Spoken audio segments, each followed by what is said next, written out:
Šo koku namu arī projektējis arhitekts Pauls Maks Berčī.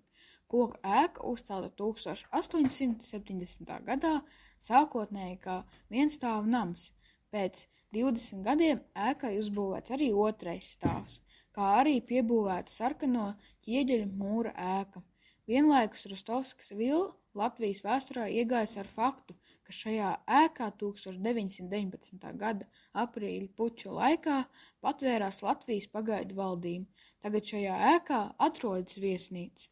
Manuprāt, ne visi Latvijā zina, ka Pauls Maks Berčī, vācu tautības arhitekts, bija galvenais Liepājas arhitekts 19. gadsimta beigās. Lielākā daļa no viņa projektētajām ēkām ir piedzīvojušas ievērojams atjaunošanas darbus, tajā skaitā arī mūsu pētītās ēkas Vitas un Hikas ielās.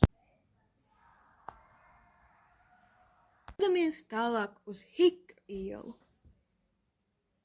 Hika iela arī atrodas Vecliepājas apkaimē. Arī Hika iela sākas krustojumā ar Kurmais prospektu un beidzas krustojumā ar Peldu ielu. Kopējais ielas garums ir 450 metri. Kāds ielas segums ir uz Hika ielas? Arī Hika ielu pilnā garumā kādreiz sedza betona bruģis. Tagad vecais bruģis daļēji nomainīts ar dekoratīvo bruģi. Vai šo ielu vienmēr sauc par Hika ielu? Hika iela Latvijas PSRS laikā bija nosaukta Latvijas komunistiskās partijas darbinieka Otomāra Oškalna vārdā. Mūsdienās Hika iela ir nosaukta par godu Leonīdam Hikam. Latvijas PSRS laikā arī Vitas ielu pārdēvēja krievu dzejnieka Aleksandra Puškina vārdā.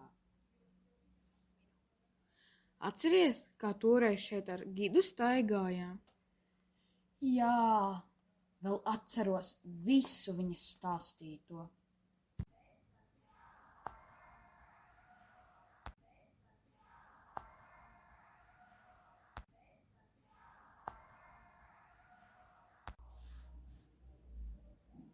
Gulbīša dīķa paviljons izveidots reizē ar peldu iestādi.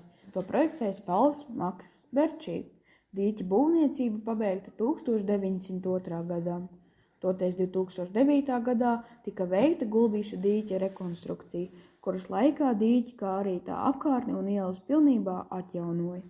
Uz Saliņu Gulbju dīķī varēja nokļūt no abām pusēm pa 2 tiltiņiem. Vakaros tur pulcējušies liepainieki, lai padzertu tēju, patērzētu un laiski paklausītos mūzikas skaņās, kas atplūda no Kūrmājas.